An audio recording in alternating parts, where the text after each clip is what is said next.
I've said to you before that I believe that the work of preaching is the work of a conversation between me and my understanding of our tradition and theology and the life of this congregation and the life of the world around it. And so my sermon this morning is a little different than I had expected. So bear with me as we begin in a place you might not have expected. I had spent the weekend sharing the role of co-chaplain to a district youth gathering at a Unitarian Universalist congregation in a suburb north of Chicago. It was Sunday morning and the youth were all heading home, a little smelly, well, more than a little smelly. I stuck around because the partner of my co-chaplain, and both my co-chaplain and partner, both friends and colleagues, was coming to preach at that church's Sunday morning service, and I wanted to be there to hear her preach and support her. Karen, who was coming to preach, is a Unitarian Universalist minister, a chaplain, who taught other chaplains on the south side of Chicago at the time. A passionate, funny, involved, powerful person. You couldn't possibly ignore when she was in the room. And it's also important to this story to know that Karen is African American. She had texted us that she was on her way, almost there, but she was having some trouble finding the place. So I had gone outside closer to the road to flag her down when she drove closer. And soon I saw her car come over a hill. She was clearly looking for the church, driving slowly but not unsafely. And over the hill behind her came a police car, which I didn't really think much of. When Karen pulled into the church parking lot, she greeted me through the open window and said, "I think that cop was following me." And sure enough, the police car pulled into the lot behind her, and the white police officer began to get out of the car. Now, I, being me, started backing away, intending to give Karen some privacy as she talked with the police officer. But Karen looked at me and said firmly, "No, you stay for this." She put her hands on the wheel, and we waited for the officer to come up to the car. Well, he did come forward a bit, but he stopped deliberately several feet away from the car and behind Karen's open window. He looked at her, and then at me, then back at her uneasily, and began to question her about what he called her erratic driving down the quiet road that had no other traffic on it. Who was she? Why was she driving that way? Where was she from? Why was she here?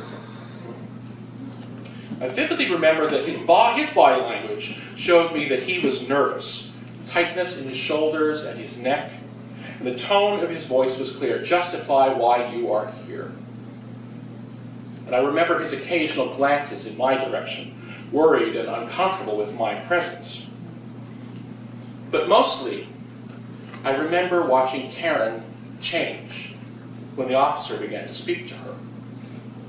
It seemed as if all of the passion and energy and wit and humor that was my experience of her were tamped down and replaced by caution, worry, and smallness. It's like she hid her true self in order to make it through this encounter unscathed. And it seemed well practiced and well prepared for.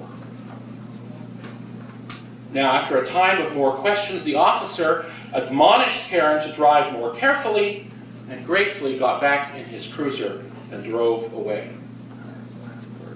I could never know for sure what my presence provided, but I can imagine that the presence of another white person in that situation changed the dynamic. But I will never forget the change in Karen. Another memory. When Mark and I lived in Madison, Mark was working for the University of Wisconsin. He was and still is a Canadian citizen, and while we were there, he was doing the necessary work toward obtaining a green card for himself. Now, those of you who have been through that process know that it can be long, frustrating, and expensive as an undertaking. We had the privilege of having legal and financial support from Mark's employer to move the process along. Resources not available to most people applying for a green card in this country. One step in the journey required Mark to travel to Milwaukee for an interview. When he arrived at the office, he was greeted politely, asked to wait for a few moments, and then, after just about 5 minutes, I think, invited in for a civil and friendly conversation about his application. While he waited, however, he overheard a Latina woman near her complain that she'd been waiting for a long time for an appointment she'd made weeks ago. And he witnessed a Latino man being yelled at and publicly berated by a government worker. During his time in the office, Mark was greeted politely with deference. The experience of others was very, very different. These two memories kept coming to my mind as I heard last week that an unarmed 18-year-old African-American man had been shot in the back dead in Ferguson, Missouri. And as I watched social media and eventually, very slowly, the news outlets sharing stories and images of the protests in Ferguson and the massive militarized police response, which included tear gas and police carrying weapons designed for warfare. Now, the situation has ebbed and flowed over the week, and some of the more local police have been replaced by state police in an attempt to ease some of the ongoing tensions. But things remain frighteningly unstable. And last night included more confrontation. And we may watch this, see this, hear this, and say to ourselves, how can this be happening? But what's happening in Ferguson is not a splash in the pan. It doesn't come out of the blue. It's not unexplainable. It is a direct product of decades-long resentment and fear and tension that grow out of systems and policies that insist, despite our Declaration of Independence, that all of us are not actually created equal. Systems and policies and unconscious practices that insist that people with brown and black skin in this country are not equal citizens and not ever to be trusted and not to be respected, are to be feared and demeaned and guarded against. Now, it sounds harsh and extreme to hear those words. It feels harsh and extreme to say them out loud. But the reality we see around us, that we are asked, often seduced, and coerced into not seeing, is one of fear and intimidation for a large portion of our population. Now, my friends, you may not have paid attention to the news much this week. You may have noticed that something was going on in Missouri and just put it aside because it felt like it really didn't mean much in your life this week. You may have been caught up in other news of the world or the busyness and real chaos of your own life. But I'm asking you now to realize that our neighbors and kin, some in this community, in this room, in this city, are hurting today. Some in resigned grief over the death of an unarmed young man. Some in fear that they carry every day as they walk down our streets that they might be next, that their son or daughter might be next. Some are numb with the constant necessity of remembering how to make themselves small and unthreatening, praying that next will never happen. Teaching their children how to exist in the world, how to walk down the street and not get shot. When we try to pick out anything by itself, you find it hitched to everything else in the universe. I'm asking you to realize, to see, that our individual experiences with systems of government and law enforcement are not the experience of everyone. To take the time to learn why is it that African Americans are detained and arrested at much higher rates than the numbers of our populations reflect, convicted at much higher rates, given sentences much higher than their Caucasian neighbors who commit the same crimes, are incarcerated at much higher rates. Take the time to learn that. Because these are our neighbors. They are our kin. These are the people whose inherent worth and dignity we trumpet while we are in this room. Our interconnectedness with all includes the citizens of Ferguson. It includes Karen and that police officer. It includes those being yelled at in government offices. If we proclaim a gospel of interconnectedness, we cannot ignore what is going on in the world around us. Our affirmation of interdependence is not intended just to make us feel connected to something larger than ourselves. It reminds us that we are responsible participants in that connection, and we cannot ignore the lives of our neighbors and kin. Our commitment to these ideals cannot end at these walls. Now, these ideas of interconnectedness are not new in our tradition, though our principles and the sources of our tradition, as we have them now, were outlined in the 1960s and updated in the 1980s. There are deep roots to our commitment to interdependence in our past. In a sermon entitled Likeness to God, preached in the early 1800s, William Ellery Channing insisted that, quote, "we see God around us because he dwells within us."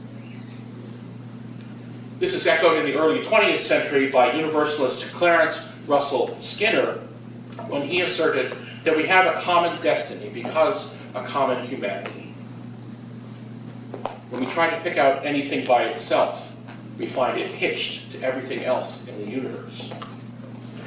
In these voices is a call to put into action what we know in our hearts, and to allow our actions to transform us and the world. Skinner continued, but the true end of all belief must be transforming action, because we are all part of one interconnected existence. Buddhist Unitarian Universalist Gene Reeves writes, "All actual things exist or live only within a vast causal network apart from which there is nothing." Without relatedness, writes process theologian Marjorie Suchocki, there is no existence. We cannot exist without one another, without the interdependent web of all existence of which we are a part. We are lost when we lose track of the meaning of we, wrote Adrian Rich. And so we must discern and work out how we might live together in a way that honors that interconnectedness. When we try to pick out anything by itself, we find it hitched to everything else in the universe. We cannot be shy about these convictions of ours. When we look at the world we live in and see the pain and anger and fear, and we feel those things in ourselves, and we see the violence and alienation they can cause, how can we not share a message of connection and inclusion with every single person we meet? How can we not demand that our elected officials work to end discrimination and exclusion? Theologian James Luther Adams picks up this theme. The faith of a church, he wrote, is an adequate faith only when it inspires and enables people to give of their time and their energy to shape the various institutions of the common life. This is the evangelism that our principles demand of us. Not to save souls, not just to awaken individual minds, but to turn the heart of the world. To listen and speak and act and teach and collaborate against separation and dehumanization, and for the reunion of life with life. Now you may think that that tale of Stephanie and her classmates in their ponytails was silly and frivolous. But we must always remember that we have power in our neighborhoods and communities. Our words and our actions have impact and influence on the world around us. We shape the stories of our neighbors and kin by our decisions, our model, and our testimony. And to choose to act and speak in ways that affirm the humanity of all and our interconnectedness. To bring the good news of the unity of existence to a culture that is grounded in individualism and separation. To individuals wounded and shattered by exclusion and indifference and systems of oppression, and to those who wound and shatter and exclude. To model a passionate and responsible sharing in the divine adventure in the world, and to work in community, together, to turn that good news into the construction of a society based in humility, mercy, justice, and love. May it be so.